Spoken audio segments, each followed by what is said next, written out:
think, to be honest with you, the biggest difference is I when I write songs, I write, even for this record, half the songs were written on piano and half the songs were written on acoustic guitar. So, with the question being like, which is, easier? Is it easier being at home or is it easier being on the road? I think when we're on the road and I'm sitting in the back lounge, I don't have a piano, so I'm just jamming with the acoustic guitar, and we'll write a song that sounds more like, off the new record, it sounds like She Takes Me High or Heaven Can Wait or something like that. And then when I'm back home, I'll write a song that sounds more like the Will Be a Dream song or This Is Our Town from the first record, which is a piano ballad.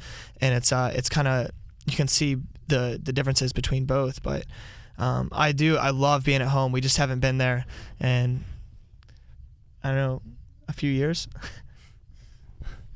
I think it just matters, like whenever you have an idea for something, you just got to lay it down on something so you don't forget it. And we're the biggest ADD kids in the world. So if we have an idea and we don't put it down on whether it's GarageBand or like lyrical content on a piece of paper or whatever, it's not going to be there anymore. So I don't think it really matters about being home or being on the road. It just matters about getting the stuff down on something. Yeah, and that's actually exactly right. I'm sure there are songs that I've forgotten. I know there's a dozen that I've been like, even like later down the road, I'll be like, oh, this is really cool.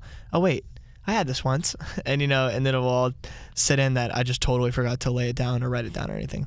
But being on the road, it's a little more difficult because it's kind of calamity on the bus. Like if I have an idea and I want to go to the back lounge to write, and there's a party in the front lounge and the bus is shaking and there's loud music coming and there's a strobe light for some random reason, it's a little more difficult. But to find that, like peace and quiet. But there is enough time where you get hotel rooms and you can just like sit and lock yourself away and just write a song. Definitely, that's definitely true. We learn stuff from every band we tour with, whether it's live sound or lighting or even recording. Like I said before, I didn't choose these guys because they were awesome at their instruments. It was just like a best friend type thing. So there's a lot of stuff for us to learn from these bands that we tour with who are extremely talented. Like for me, it was seeing people do harmonies, live and stuff like that, and just learning from that and being able to, kind of reproduce that harmony sound in my vocals when I do the recording for this, when we did the recording for the second record, where it's like I could stack harmonies and I knew what a harmony was. And, none of us have really ever taken any like musical training, so we're kind of just winging it, but doing a good job apparently.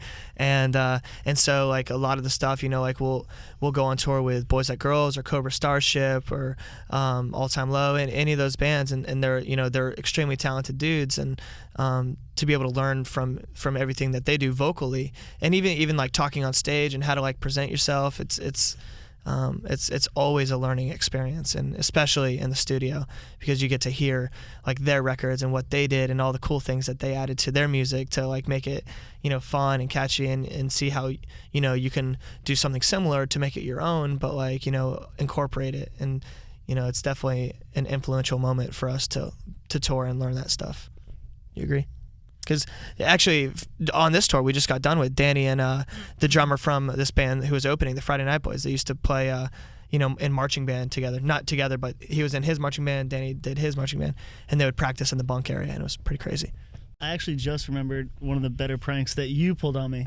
Actually, the whole band. We were in the UK, and we were going to do this thing where it's just like, haha, like the whole night was kind of rowdy. It was like, let's just all go out without our shirts on, Like, just kind of do that whole weird, we're all going to step out without our shirts on. And I go in first, the way the intro was written, like, I go in first, like, doom, doom, doom, doom, doom, there's a drummer, and then, like, the whole band comes out. So here I am, amped up, everyone's shirtless backstage, it's like, it's kind of weird, but everybody's, we're feeling it, and, we're high-fiving, we're, like, doing our little chant, go out there, I'm pumped, shirtless, just cheers, I'm just like, oh, this is going to be kind of cool. And he comes out first on stage, like yeah, I said that. Like, yeah. Probably like 30 seconds before everybody Straight else. up, just playing my own thing out there by myself. And then they all come out, shirts. I think one of them even put a hoodie on top of it. They're all looking at me just giggling. Like I could see tears about to pour out. And so I just looked like this drummer who comes out with my shirt off. And I mean, like, I'm not like that in shape, so it's not like I'm like, check out how jacked I am. That's why I'm the only one without my shirt on. So it was a pretty good prank they pulled on me.